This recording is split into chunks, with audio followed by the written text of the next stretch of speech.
大家好，你有冇覺得自己喺追求財務豐盛嘅路上面，總係好似被困喺一個突破唔到嘅樽頸位入邊呢？明明每日都付出努力，但係你嘅收入就好似總係困喺固定嘅範圍入邊，令到你不禁懷疑，其實我係咪真係會有成功或者豐盛呢？好多朋友都會有呢一個疑惑，尤其是喺呢一個競爭咁激烈嘅時代，似乎其他人就好似成日都好輕鬆咁樣可以吸引財富，但係我哋要吸引財富呢，又力不從心。今日我將會同大家一齊去探索嗰一啲究竟潛藏喺你內心深處，指引住你走向財務豐盛嘅重要跡象。喺接下落嚟嘅影片入邊，我會詳細解釋9個跡象，佢哋唔單止係你內在成長嘅體現，仲係喺你內在財富能量同埋你靈性覺醒嘅一啲信號。呢一啲信號唔係偶然嘅幸運，而係你逐步同宇宙豐盛能量緊密對照嘅標記。我哋會好簡單咁樣去話俾你聽，結合科學家同埋量子理論嘅觀念，幫你理解呢一啲現象背後嘅原理。大家準備好未呢？Hello， 大家好。我係你嘅電台主持人 Yanky Mac， 我係一位潛意識導師，同埋係一位能量療癒導師。我會喺呢一個頻道同大家分享唔同嘅靈性小知識。記得訂閱我嘅頻道同埋 like 呢條片啊！如果唔係，你唔小心滑走咗，就搵唔返噶啦。好，我哋而家開始會講9個跡象嘅第一個跡象1。擁有豐盛嘅心態。豐盛嘅心態唔單止講緊係樂觀或者係積極思考，而係一種深信宇宙會充滿無窮無盡嘅資源同埋機會嘅底層信念。當你唔再局限喺眼前嘅困境，你就會開始相信所需嘅物件永遠都係充足。你就會喺潛意識嘅層面同豐盛嘅頻率對齊。簡單啲嚟講，即係話，如果你而家喺面對你嘅財務困境嘅時候，你仍然保持住內心嘅平靜同埋信念，咁其實你已經係邁向豐盛嘅重要一步。跡象2，理解金錢係一種能量。金錢唔單單只係紙幣或者係數字，其實佢係一種流動嘅能量，就好似物理學入邊，佢話能量只有流動先至可以發揮作用。如果我哋將金錢視為一種自由流通嘅能量，就會避免咗囤積同埋保守，反而可以促進佢喺我哋生活中循環流動。俗語都有話，當你開始學識點樣去慷慨施捨，做明智嘅投資，而唔係對金錢過度嘅恐懼或者緊張，你其實就喺度順應咗宇宙嘅流動法則，吸引更加多嘅財富進入你嘅生命。跡象3，設定咗目標之後放手。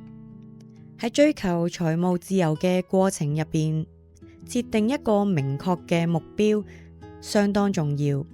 但係最關鍵嘅係，當你設置咗你嘅目標之後，你要學識放手，並唔係放棄努力，而係一種平和開放嘅心態，信任宇宙會為你帶嚟你所需要嘅改變。舉個例，當你為自己嘅副業或者係投資計劃設定一個小目標嘅時候，你唔需要過分咁樣執着每一個細節，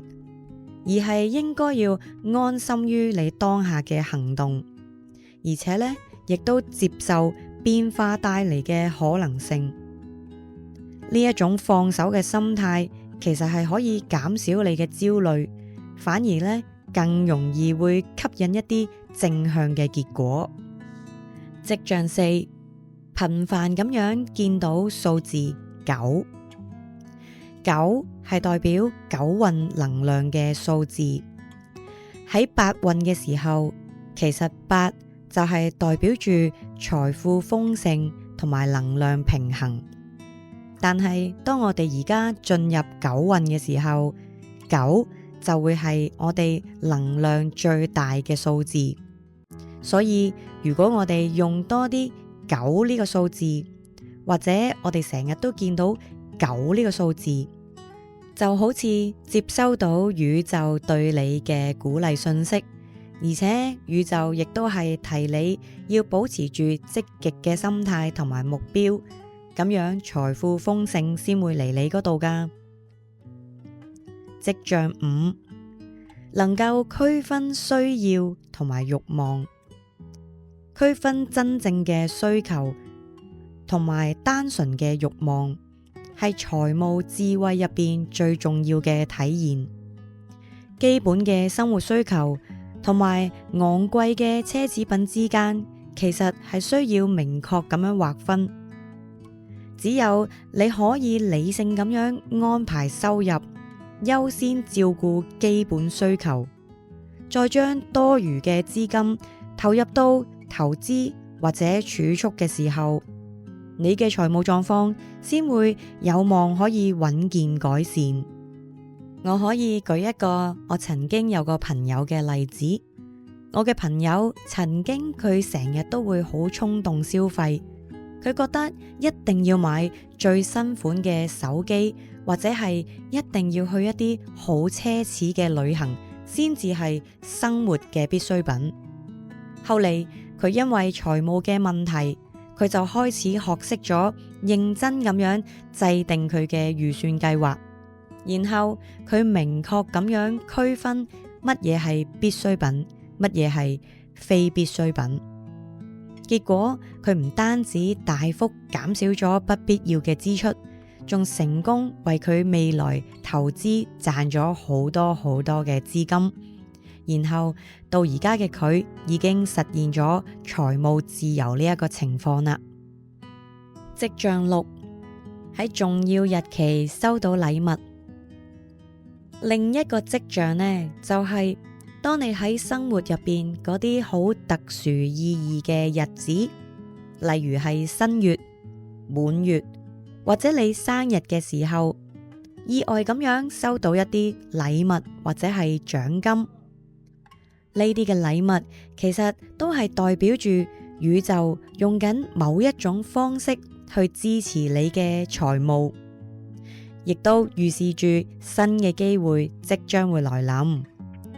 如果呢一種跡象頻繁出現嘅時候呢，就講明你而家已經開始同宇宙財務豐盛嘅能量深度對接啦。跡象7，敢於冒險。喺追求財富嘅過程入邊，敢於冒險往往都係可以帶嚟顯著嘅轉機。冒險唔一定係意味住盲目衝動，而係呢，你需要具備勇氣去突破固有嘅舒適圈，嘗試新嘅投資方向或者副業嘅項目。當你願意喺理性基礎上面迎接風險嘅時候，你就可以同更高層次嘅機遇產生共鳴。簡單嚟講，如果你開始嘗試做一啲平時唔敢做嘅嘗試，咁就係你真正啟動改變嘅信號啦。跡象8，突然學識感恩。感恩其實係一種好強大嘅能量。當你喺忙碌或者壓力入邊開始發現同埋感激嗰一啲好似係微不足道嘅日常好嘅嘢嘅時候，你就會無形之中改變咗自己嘅頻率，吸引更加多嘅正能量。每一日你可以試下寫低幾件令到你覺得好感激或者感恩嘅事，咁樣就可以為你嘅財務帶嚟唔一樣嘅轉變啦。跡象9，開始享受幫助其他人。當你發現你自己願意花時間同埋資源去幫助其他人嘅時候，唔單止心靈會得到滿足，其實亦都可以同宇宙之間產生正向嘅反饋。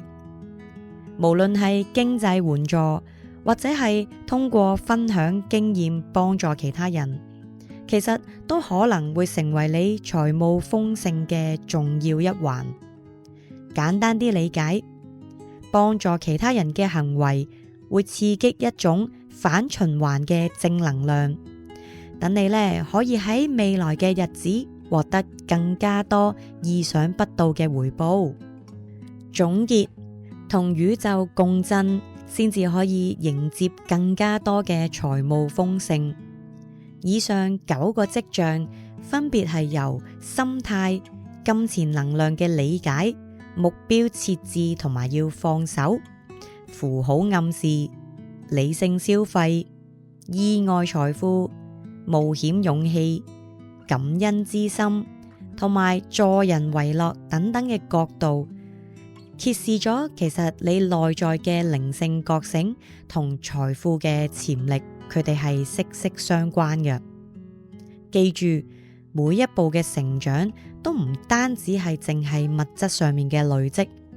亦都係你個人靈性同埋內在力量嘅全面提升。如果你而家喺度奮鬥緊，或者迷惘緊，或者你覺得好似有某一種嘅力量喺度阻礙你獲得更加多嘅金錢同埋成功，你不妨試下睇翻頭先嗰9個跡象，或者試下覺察自己嘅內心，調整下嗰啲限制性嘅信念，試下用一種開放、信任宇宙嘅態度去迎接你身邊每一個機遇。其實你完全係有能力去擁有嗰一啲充滿繁榮同埋豐盛嘅未來。多謝你聽到嚟呢度。如果今日呢一條影片對你係有所啟發，可以幫我點個讚，或者分享俾你身邊需要嘅人。又或者你可以喺留言嗰度打一句，我要一齊迎接豐盛嘅到來。